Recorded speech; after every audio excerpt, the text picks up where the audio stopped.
Il nous faut prier afin que nous soyons même de devenir des collaborateurs de Dieu, les amis de Dieu, les compagnons de Dieu, pour ramener sa gloire.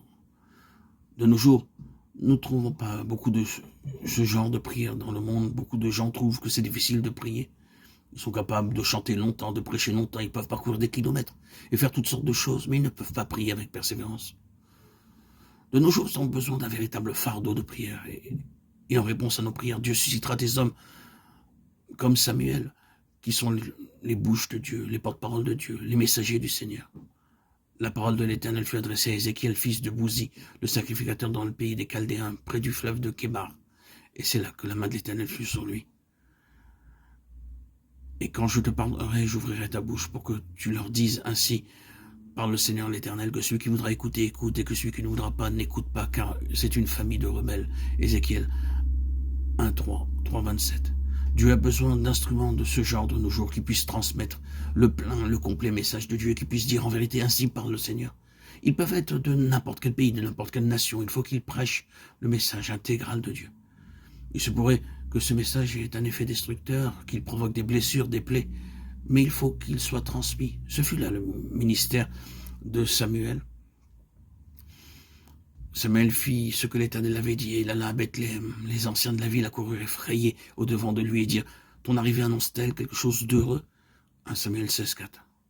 Sur l'ordre de Dieu, Samuel fut envoyé à Bethléem, dans la maison de Jessé, Ishaï, père de David. À ce moment-là, Dieu voulut se servir de Samuel pour oindre David. Lorsque les gens de Bethléem furent informés de l'arrivée de Samuel, ils se mirent à trembler. 1 Samuel 16, 4. Pourquoi tremblaient-ils, ces anciens de la ville? Samuel est-il venu avec une verge ou une épée? Mais rien que sa vue les mettait dans un tremblement. Avant même qu'il ouvrit la bouche, ils se mirent à trembler. Et pourquoi? Parce que par la venue de Samuel, Dieu découvrirait leur propre hypocrisie. C'est pour cela qu'ils tremblaient. De nos jours, nous avons besoin d'hommes comme Samuel. Les belles histoires et les anecdotes n'auront aucune efficacité, mais il y a un besoin d'hommes comme Samuel qui soient les porte-paroles de Dieu. À ce moment-là, Dieu a demandé à Samuel de ne pas regarder à l'apparence des gens, mais à leur cœur.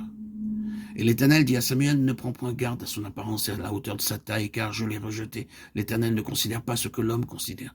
L'homme regarde à ce qui frappe les yeux, mais l'Éternel regarde au cœur. 1 Samuel 16, 7. Lorsque Jessé, Ishaï, fit avancer son fils aîné, Eliab, devant Samuel, celui-ci fut très impressionné par sa taille et sa carrure imposante. Aussi se dit-il en lui-même, c'est certainement ici, loin de l'Éternel. Mais Dieu dit, Samuel ne tient pas compte de son apparence, de la hauteur de sa taille, de sa carrure, car je l'ai rejeté. Il ne peut pas être mon roi, celui qui dominera sur mon peuple. Ainsi, Jessé fit défiler devant Samuel 7 de ses fils. Mais chaque fois, Dieu répétait la même chose. Ce n'est pas lui, non, ce n'est pas lui, non, ce n'est pas encore lui. Lorsque David arriva, Dieu dit, lève-toi, oins-le, car c'est lui. 1 Samuel 16, 12. Dieu enseigna à Samuel à ne pas se laisser séduire par les apparences extérieures, mais à se laisser diriger par la sagesse, par l'intelligence de Dieu, non par des conseils humains, mais être gouverné par la volonté parfaite de Dieu.